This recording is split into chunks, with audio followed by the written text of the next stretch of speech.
আসসালামু আলাইকুম নবম দশম শ্রেণীর শিক্ষার্থীরা। তো আজকে বাংলা দ্বিতীয় পত্রের পরিচ্ছেদ 5 ধ্বনি ও বর্ণ এই ক্লাসটা করবো, দেখাবো আজকে। তো এক ক্লাসেই এই ধ্বনি ও বর্ণ ক্লাসটা শেষ হয়ে যাবে। তো আমাদের যে হচ্ছে বাংলা দ্বিতীয় পত্রের যে পরিচ্ছেদগুলো আছে, তো প্রত্যেকটা পরিচ্ছেদের ক্লাস আমাদের ইউটিউব চ্যানেল দেওয়া আছে, তোমরা দেখে নিও। তো আজকে আমরা দেখবো হচ্ছে পরিচ্ছেদ 5 ধ্বনি ও বর্ণ। তো চলো শুরু করি। তাহলে ধ্বনি ও মৌলিক ধ্বনি, ধ্বনি কি, ধ্বনি কাকে বলে সেটা আমি দেখবো। ভাষার ক্ষুদ্রতম এককে ধ্বনি বলে, সেটা আমি দেখেছি। ভাষার ক্ষুদ্রতম এককে ধ্বনি বলে। ধ্বনি দুই প্রকার, একটা হচ্ছে স্বরধ্বনি, একটা হচ্ছে ব্যঞ্জন ধ্বনি। তাহলে ধ্বনি কয় প্রকার? দুই প্রকার, একটা হচ্ছে স্বরধ্বনি আর একটা ব্যঞ্জন ধ্বনি। স্বরধ্বনি কি? উচ্চারণে বাতাস মুখ গহ্বরে কোথাও বাধা পায় না, তাকে বলা হয় স্বরধ্বনি। তাহলে মুখ গহ্বরের যেখানে কোথাও বাধা পায় না, বাধা প্রাপ্ত হয় না, সেটাকে বলা হয় স্বরধ্বনি।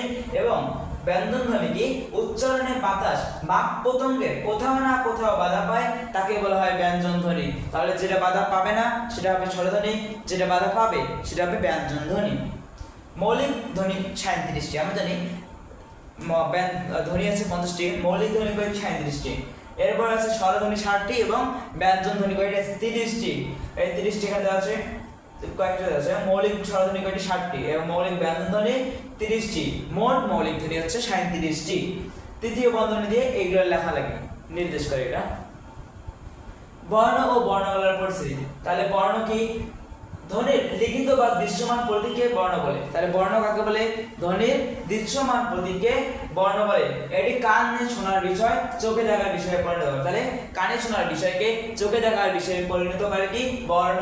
তাহলে বর্ণমালা হচ্ছে ভাষার সবগুলো বর্ণকে একত্রে বর্ণমালা বলে। তাহলে বর্ণমালা কাকে বলে? ভাষার যে সবগুলো বর্ণ আছে একত্রে বর্ণমালা বলা হয়। বাংলা বর্ণমালায় মূল বর্ণের সংখ্যা 50টি। এটা আমরা প্রাইমারিতে শিখে আসছি। তো স্বরবর্ণ আছে 11টি, ব্যঞ্জন বর্ণ আছে 39টি।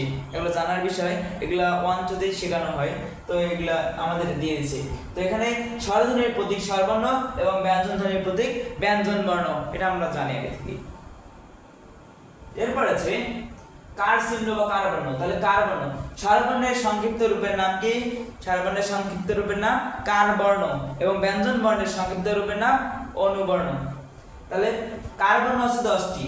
আমরা জানি সংখ্যা আছে 11, ধ্বনি আছে 11টি, মানে ব্যঞ্জন বর্ণ 11টি এবং এর কার বর্ণ আছে 10টি। স্বরবর্ণের সংক্ষিপ্ত রূপকে কার বর্ণ বলে। তার সংজ্ঞারূপ কার বর্ণ কাকে বলে? স্বরবর্ণের সংক্ষিপ্ত রূপকে কার বর্ণ বলে। এদের স্বতন্ত্র ব্যবহার নেই, ব্যঞ্জন বর্ণের আগে পরে উপরে বা নিচে যুক্ত হয়। তাহলে এই যে ব্যঞ্জন বর্ণের দ্বারা এটা কি নিয়ন্ত্রিত, স্বরবর্ণের নিজস্ব কোনো ইয়া নেই। এখন এটা কি হিস্ট্রিকাল, এখন স্বরবর্ণের কি নেই, নির্দিষ্ট কোনো একাই হচ্ছে কি ব্যবহার হতে পারে না। এটা কি, এটা বলতেছি কি বুঝতেছি আমরা, কি বুঝতেছি? কিছুই বুঝতেছি না। যদি আমরা ব্যঞ্জন বর্ণের সাহায্য দিই তাহলে আমরা বুঝতে পারবো। তো এখানে কার বর্ণগুলো দেওয়া আছে। বিশেষ দ্রষ্টব্য, স্বরীয় স্বরবর্ণের কোনো সংক্ষিপ্ত রূপ কার নেই, সংক্ষিপ্ত কার বর্ণ নেই। তাহলে শুধু স্বরীয় বাদে বাকি প্রত্যেকটা 10টারে কার বর্ণ আছে, কার রূপ আছে। কোনো ব্যঞ্জন বর্ণের সাথে কার চিহ্ন বা হস্ত চিহ্ন না থাকলে তাদের একটি অধ্বনি আছে বলে বলা হয়। তাহলে কোনো ব্যঞ্জন বর্ণের সাথে কিছু যদি না থাকে তাহলে আমরা বুঝে নেব স্বরেও আছে।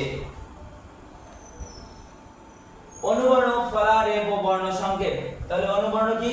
অনুবর্ণ ব্যঞ্জন বর্ণের সংক্ষিপ্ত রূপের নাম অনুবর্ণ। অনুবর্ণের মধ্যে আছে ফলা, রেফ ও বর্ণ সংকেত, এগুলো আছে অনুবর্ণের মধ্যে। তাহলে ফলা কি? বাংলা ভাষায় সংক্ষিপ্ত ব্যঞ্জন বর্ণের সংক্ষিপ্ত রূপ অন্য ব্যঞ্জনের নিচে বা ঝুলে থাকে। এটা হচ্ছে 6টি। তাহলে ফলা কয়টি? 6টি। এটা অনেকগুলো বোর্ডে এসেছিল।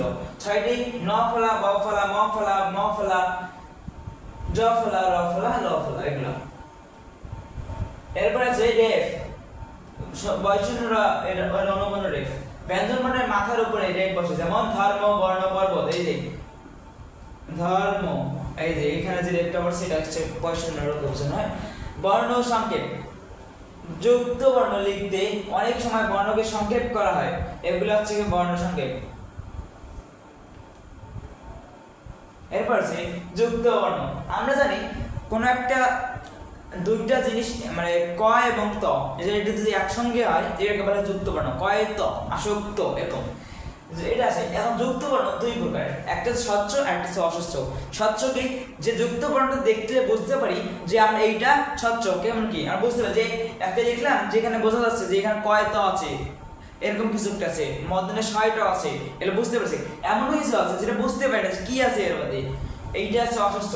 স্বচ্ছকে যেসব যুক্ত বর্ণের উপাদান বর্ণগুলোকে দেখে সহজেই চেনা যায়, এগুলা এই যে কয়টা, এগুলা জয় জয়, এগুলো আছে স্বচ্ছ। এবং অস্বচ্ছকে যেসব যুক্ত বর্ণের রূপ পরিবর্তিত হয়ে যায় এবং সহজে চেনা যায় না, এগুলোকে বলা হয় অস্বচ্ছ। যেমন এগুলা এই যে কয়টা আছে সেটা বলছিলাম।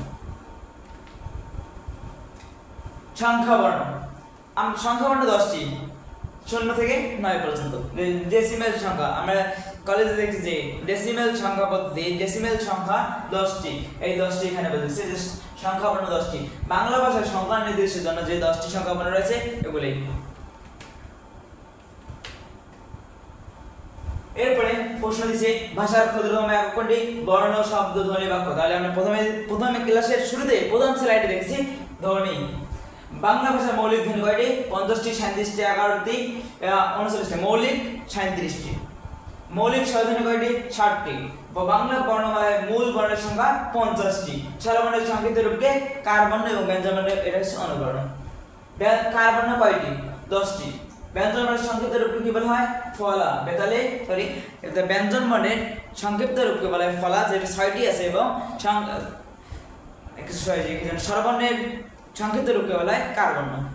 ওকে, এটা হচ্ছে কি কত যুক্ত খ যুক্ত বর্ণ কোন কোন বর্ণের সমন্বয়ে তৈরি হচ্ছে কয়শ।